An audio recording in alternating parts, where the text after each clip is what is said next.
big event in Canadian Army history is occupying the attention of all troops. The Blue Diamond hamburger stand is celebrating opening day. Tasty, wimpy specials are well worth queuing up for. Hungry Canadians are right on the job.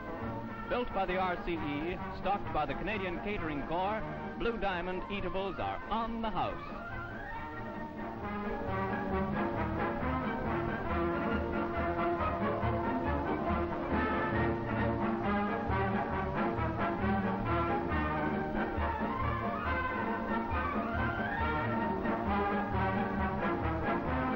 It's a long time since hot, juicy hamburgers have gone down the hatch. When they are free, they are twice as sweet. Tilburg, social note. In the Protestant church, an old Canadian wedding takes place. Major Yalmerson, MBE, is the lucky man. Nursing Sister Muriel Fumerton is the lucky lieutenant. Smiles and sunshine, not to mention glasses of moonshine, are in order. Rice and confetti convey the best wishes of pals for a long and happy marriage. A honeymoon in Paris gets the life of wedded bliss away on the right romantic foot. Italy. Under enemy shell fire in forward area, a typical Army church service is held. The congregation arrives from frontline duty. There's no putting on your Sunday best, just a few quiet minutes in a ruined chapel, and then back to the job of war. Army padres of all denominations are... Australia. Canadians arrive in the land of the kangaroo to aid in the war against Japan. Specialists of the RCEME form a vanguard to the main body who will soon be knocking around the Nipponese.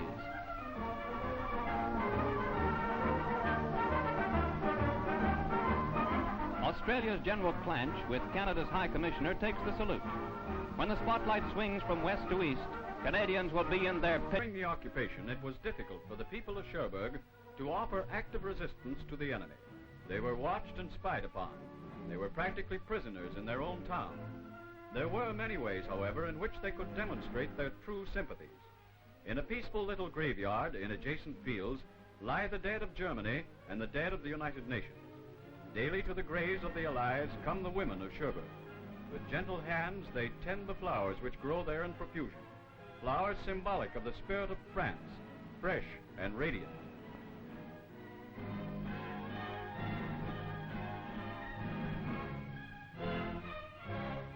German graves stand out in marked contrast.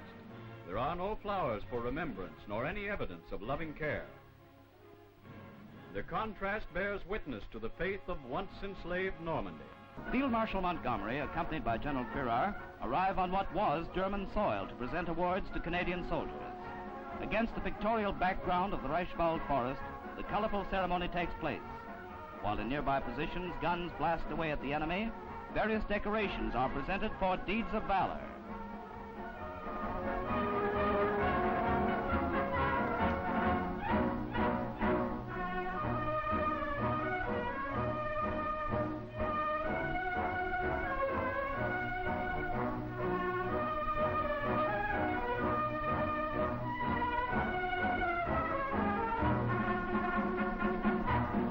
The ceremony marks the first investiture on German territory. Maybe the second one will be in Berlin. A pile of ruins is all that remains of the once important German base at Cleves. Aerial bombing and artillery fire have taken their toll. The cathedral, or Stiftskirche, is demolished. It was built in the 18th century from funds contributed by 80 families.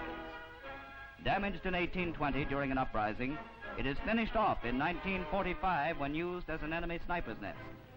Its 3-foot thick walls, built of brick and concrete, provided Jerry with plenty of protection.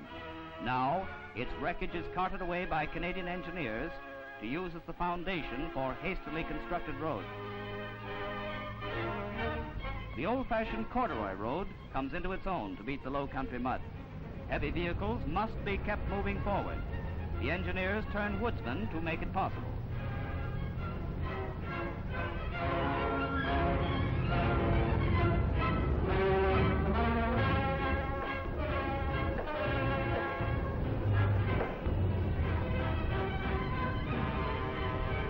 Thanks to the road makers, lorries are able to drive right up to the main depot of the amphibious ducks. Here, supplies are transferred for their trip by water to Canadian forward posts.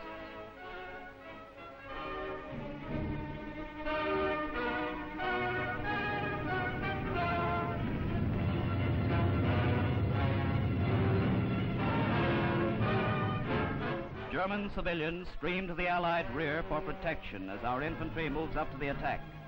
Squadrons of Spitfires provide an air umbrella for the force of tanks converging on the Rhine, the last major obstacle before...